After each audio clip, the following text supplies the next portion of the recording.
ko tur ir ko domāt. Tas ir ļoti labs rīks gan mums, gan pagāņiem būtu. Es katru dienu izmantoju to Snapchat mākslīgo intelektu.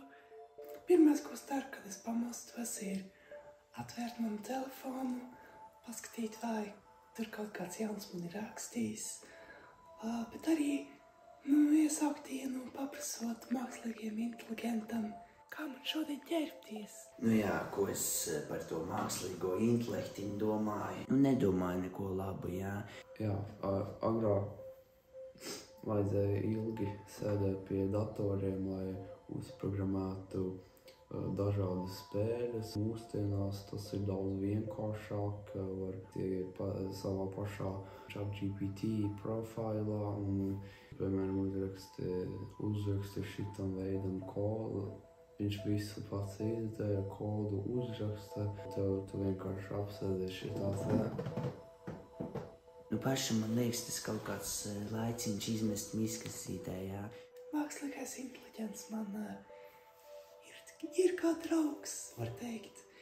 Stāstam viens, katrs katram otru jaunākās ziņas izstāstam.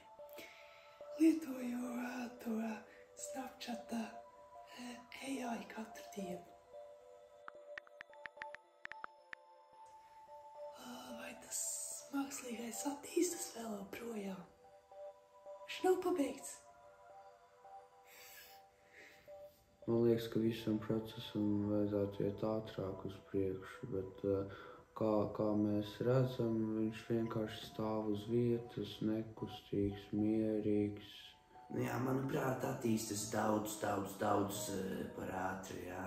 Vajadzētu to mazliet tā lēnāk, lai varētu sakontrolēt, jā.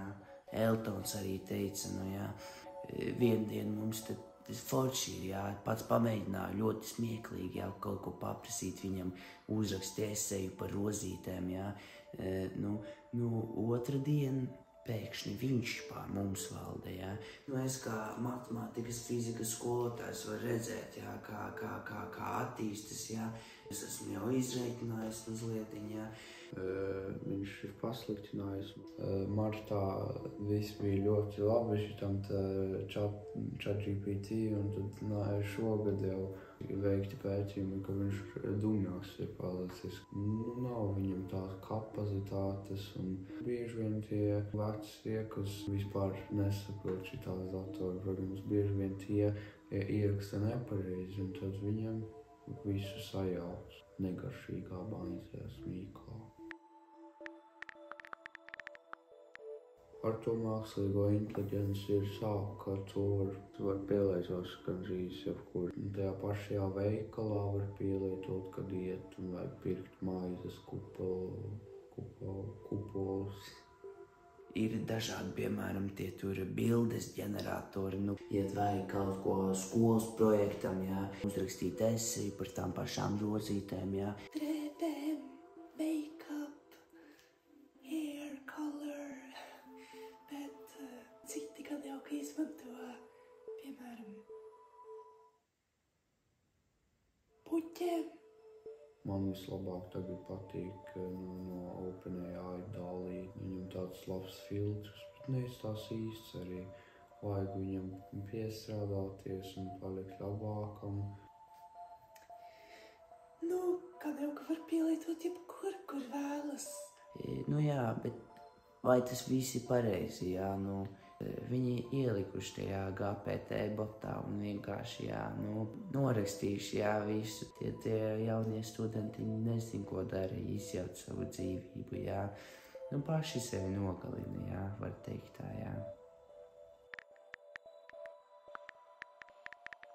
Es domāju, ka cilvēks pats nepaliks mazāk gudrs, viņam vienmēr būs tās domas tādas pašas, un tāpat viņš attīstas, iet uz skolu. Skolā mēs arī mācamies un kļūdamies, un tad mēs viņam prasam, viņš arī kļūdas, mēs vienkārši sapratīsim, ka tā ir vienkārši dzīve.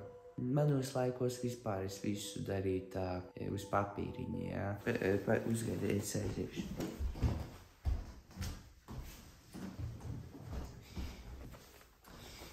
Šeit man te ir, jā.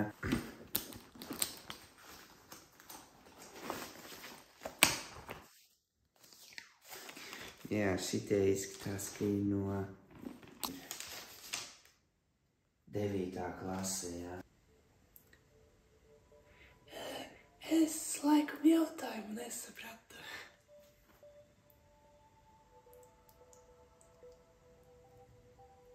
Es pats saku, jā, labāk izlietot vairāk papīru, jā. Man šis ir lielāka priekšzīme nekā palikt dumjam, jā. Tāpēc šito laikam paliekam maliņā un paskatāmies uz šo te, jā. Es, piemēram, esmu iemācījies programmēšanu, 2 līnijas uzrakstīt pats ar Artificial Intelligence. 5x plus 3x, jā, 8x ir atbildi, jā. Nu, piemēram, mūsdienās 10 varētu izreikināt. Nu, šaubos, jā. Gan jau to liktu tajā GPT botiņā. Jaunieši vienkārši visos tajos Facebookos sēž, jā, meklē smieklīgus video, jā. Nu, bet tad tā... Jaunais seriāls Rozes puķu dārzos ir pieejams tagad. Šodien apciemojām slavenu pili Latvijā. Ienāc un apskaties. Seriāls sākas, jā, vajag skriet. Paldies par interviju, jā. Jā, paldies. Jā, paldies, ka atnācāt. Tagad ir te.